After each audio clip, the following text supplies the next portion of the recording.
Offshore banking নিয়ে সতর্ক করলেন বিশেষজ্ঞরা। তারা বলছেন বিষয়টি অস্পষ্ট। ব্যাংকিং খাতে নতুন কোনো বিপর্যয় ঘটার আগে এ নিয়ে গবেষণার প্রয়োজন বলেও মনে করেন তারা। সিপিডির এক আলোচনায় এসব কথা জানিয়েছেন সাবেক অর্থ সচিব মুসলিম চৌধুরী ও সাবেক পরিকল্পনামন্ত্রী এম এ মান্নান। আলোচনায় সিপিডি জানায়, তড়িঘড়ি করে ব্যাংক একীভূতকরণের মতো অদূরদর্শী সিদ্ধান্ত আমানতকারীর নিরাপত্তার বিষয়টি ঝুঁকিতে ফেলেছে। রাজধানীতে সিপিডির আয়োজনে বাংলাদেশের উন্নয়নে স্বাধীন পর্যালোচনা শীর্ষক অনুষ্ঠান। শুরুতে সংস্থাটির নির্বাহী পরিচালক জানান, গত এক দশকে খেলাপি ঋণ বেড়েছে 3 গুণের বেশি। তবে এমন পরিস্থিতিতেও নতুন নতুন ব্যাংকের লাইসেন্স দিয়েছে সরকার।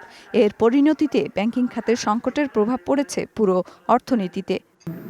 দূরদৃষ্টি সম্পন্ন একটা পদক্ষেপ মনে হয়নি। মনে হচ্ছে যে খুব দ্রুত একটা সহজেই একটা সমাধান করে দিলাম। যে খারাপ ব্যাংকের সাথে ভালো ব্যাংক যখন একত্রিত হবে, তখন ভালো ব্যাংকটাও কি খারাপ হয়ে যাবে কিনা। আলোচনায় বিশেষজ্ঞরা বলেন, খেলাপি ঋণ সমস্যার স্বল্পমেয়াদী কোনো সমাধান নেই। আবার কেউ বলেছেন, ব্যাংকিং খাতের সমস্যার সমাধান নির্ভর করছে রাজনৈতিক সদিচ্ছার উপর।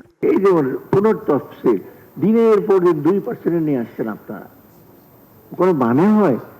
পলিটিক্যাল উইল আর ইচ্ছা না থাকলে কিচ্ছু করতে পারবেন। বৈদেশিক মুদ্রা ও বিনিয়োগ সংকট কমাতে অফশোর ব্যাংকিং নিয়ে যে ব্যাপক প্রচারণা চলছে তা নিয়ে সতর্ক করেছেন বক্তারা।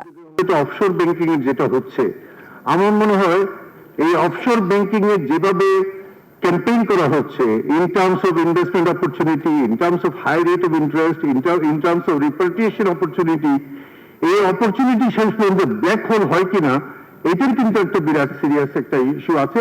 আইএমএফ এর পরামর্শে খেলাপি ঋণ কমিয়ে আনতে পাবলিক অ্যাসেট ম্যানেজমেন্ট কোম্পানি গঠনের সমালোচনা করেন সাবেক পানি সম্পদ মন্ত্রী আনিসুল ইসলাম মাহমুদ।